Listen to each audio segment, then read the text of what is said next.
नमस्कार दोस्तों, स्वागत है आप सभी का टीएलटी टूर गाइड में। दोस्तों आज की वीडियो में हम बात करने वाले हैं हिमाचल प्रदेश के एक छोटे से शहर डलहौजी के बारे में कि आप यहाँ कब जाएं, कैसे जाएं, यहाँ रुकने और खाने पीने की क्या क्या सुविधा है और डलहौजी में आप कहाँ कहाँ घूम सकते हैं और इसको घूमने के लिए आपको कितने दिन का ट्रिप प्लान करना चाहिए। तो ये पूरी A to Z complete information आज मैं आप सभी को वीडियो में दूंगी और वीडियो के अंत में ये भी बताऊंगी कि आपका डलहौजी को घूमने में कुल कितना खर्चा लग सकता है। तो इसलिए वीडियो को बिना स्किप किए पूरा अंत तक जरूर देखेगा ताकि आपको डलहौजी से रिलेटेड पूरी कंप्लीट इन्फॉर्मेशन मिल सके। तो चलते वीडियो को स्टार्ट करते और बात करते डलहौजी की। डलहौजी अपने प्राकृतिक नज़ारों, फूलों और घास के मैदानों, तेज प्रवाह वाली नदियां, शानदार धुंध के पहाड़ों से घिरा हुआ हिमाचल प्रदेश का एक छोटा सा शहर है जो यहाँ आने वाले टूरिस्ट के लिए स्वर्ग के समान है। और डलहौजी औपनिवेशिक आकर्षण से भरा एक खूबसूरत सा हिल स्टेशन है जिसमें रास की झलक देखने को मिलती है। साथ ही 5 पहाड़ियों में फैले इस शहर का नाम 19वीं सदी के British governor general Lord Dalhousie के नाम पर रखा गया है। और यह हिल स्टेशन शहर की भीड़ भाड़ और प्रदूषण से दूर आपको प्रकृति की गोद में एक शांत वातावरण प्रदान करता है, क्योंकि यह हिल स्टेशन 6वीं शताब्दी से संरक्षित प्राचीन मंदिरों, कला, हस्तशिल्प और हिंदू संस्कृति का एक खजाना है जहाँ पर काफी ज्यादा संख्या में टूरिस्ट घूमने के लिए आते हैं। दोस्तों अब बात करें कि आप डलहौजी हिल्स को घूमने के लिए कब जाए। वैसे तो एक ऐसा हिल स्टेशन है जहाँ पर आप घूमने के लिए कभी भी किसी भी समय जा सकते हैं, लेकिन यहाँ पर जाने का सबसे सही समय अप्रैल से जून और सितंबर से नवंबर तक के महीनों का माना जाता है, क्योंकि इन महीनों के दौरान डलहौजी हिल स्टेशन का मौसम काफी ज्यादा सुहावना होता है, जिससे कि टूरिस्ट प्लेसेस को घूमने में यहाँ पर कोई भी परेशानी नहीं होती। और साथ ही अगर आप यहाँ बर्फबारी का मजा लेना चाहते हैं तो उसके लिए आपको यहाँ पर दिसंबर से फरवरी तक के महीनों में जाना होगा, क्योंकि इन महीनों के दौरान यहाँ पर काफी ज्यादा बर्फ गिरता है जिसका आनंद आप सभी ले सकते हैं। मगर ये आपके ऊपर डिपेंड करता है कि आपको डलहौजी हिल्स किस सीजन में घूमना पसंद है। दोस्तों अब बात करें कि आप डलहौजी हिल्स कैसे पहुंचे। वैसे तो ये एक ऐसा हिल स्टेशन है जहाँ पर आप कभी भी किसी भी समय बाई ट्रेन, बाई प्लेन और बाई बस बहुत ही आसानी से पहुंच सकते हैं। दोस्तों यदि आप डलहौजी हिल्स बाई ट्रेन जा रहे हैं तो यहाँ का निकटतम रेलवे स्टेशन पठानकोट जंक्शन है, जो कि देश के विभिन्न शहरों के रेलवे स्टेशनों से रेलमार्ग द्वारा काफी अच्छी तरीके से जुड़ा हुआ है,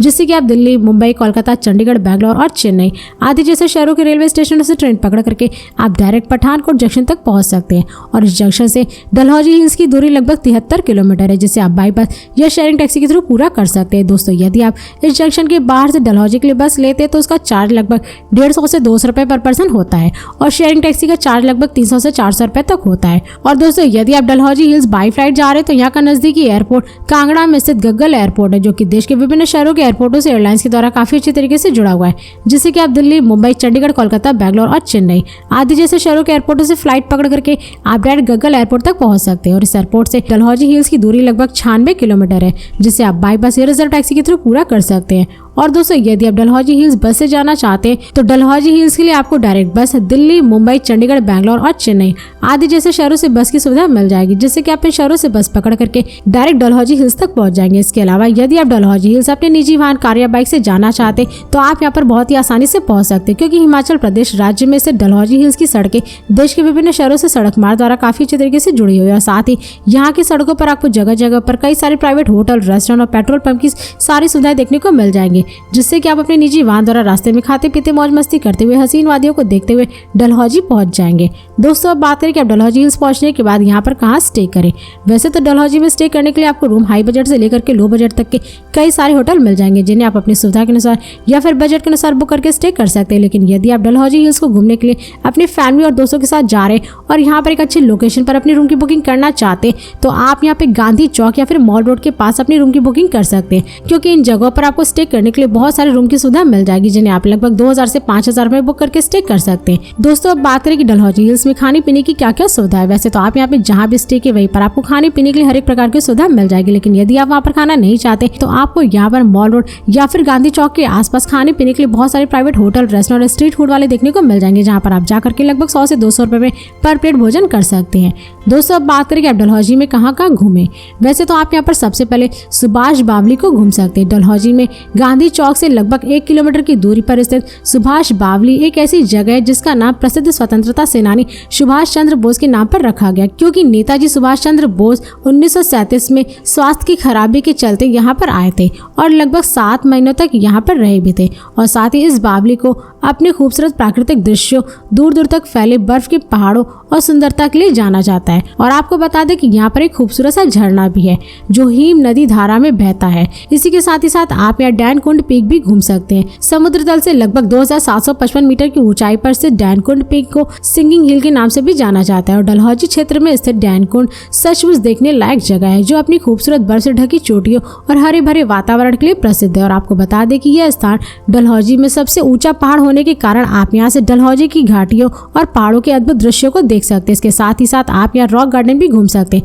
रॉक गार्डन डलहौजी में से डलहौजी का एक बहुत ही खूबसूरत सा उद्यान है, जो लोकप्रिय पिकनिक स्पॉट के रूप में जाना जाता है, जहाँ पर आप बहुत सारी एडवेंचर एक्टिविटीज का आनंद ले सकते हैं, जिनमें खासकर जिप लाइनिंग आदि जैसे कई सारे गेम है, जिसका आनंद आप सभी ले सकते हैं। इसके साथ ही साथ आप यहाँ बकरोटा हिल्स को भी घूम सकते हैं। डलहौजी का सबसे ऊंचा इलाका बकरोटा हिल्स को अपर बकरोटा के नाम से भी जाना जाता है और यह बकरोटा वॉक नाम की एक सड़क का सर्किल है, जो खज्जियार की ओर जाती है। और आपको बता दें कि यह क्षेत्र चारों तरफ से देवदार के पेड़ों और हरी भरी पहाड़ियों से घिरा हुआ है और भले ही इस जगह पर टूरिस्ट को आकर्षित करने के लिए कुछ भी नहीं है, लेकिन यहाँ टहलना और चारों तरफ से आकर्षक दृश्यों को देखना टूरिस्ट को काफी ज्यादा पसंद आता है। इसी के साथ ही साथ आप यहाँ पंचपूला भी घूमने का आनंद ले सकते हैं। पंचपूला हरे देवदार के पेड़ों और आवरण से घिरा हुआ एक झरना है, जहाँ पर 5 धाराएं एक साथ आती हैं और डलहौजी के प्रमुख टूरिस्ट प्लेसेस में शामिल पंचपूला की मुख्य धारा डलहौजी के आसपास के विभिन्न जगहों में पानी की पूर्ति करती है और पंचपूला के पास में एक महान क्रांतिकारी सरदार अजीत सिंह की याद में एक समाधि बनाई गई, जहाँ उन्होंने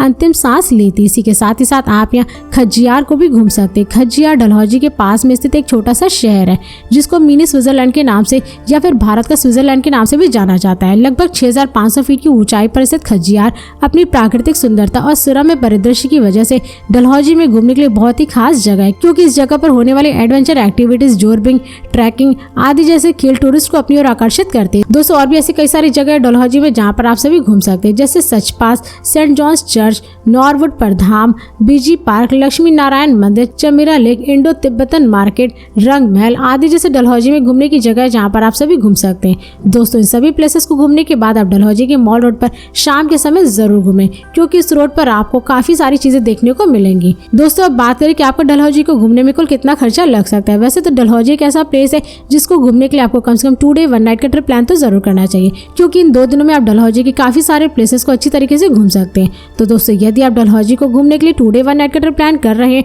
तो उसमें आपका कुल खर्चा लगभग 7000 से 8000 रुपए पर पर्सन लग सकता है। मगर ये सारे खर्चे आपके ऊपर डिपेंड करते हैं, क्योंकि डलहौजी को घूमने के लिए आप किस राज्य और शहर से जा रहे हैं, यहाँ पर आप कहाँ कहाँ घूमेंगे, क्या क्या खरीदेंगे और यहाँ पर घूमने के लिए आप कितने दिन का ट्रिप प्लान कर रहे हैं, और साथ ही डलहौजी में आप स्टे करने के लिए किस टाइप के रूम की बुकिंग करते हैं। तो ये सारे खर्चे आपके ऊपर डिपेंड करते हैं। तो दोस्तों, इस वीडियो को यहीं पर समाप्त करते हैं और यदि ये वीडियो आप सभी को पसंद आए तो इस वीडियो को लाइक करें और चैनल को सब्सक्राइब जरूर करें। इसके साथ ही बेल आइकन जरूर दबाएं, ताकि इससे मेरी नई नई वीडियोस आपके पास सबसे पहले पहुंचे। तो फिर मिलते हैं नेक्स्ट वीडियो में। धन्यवाद।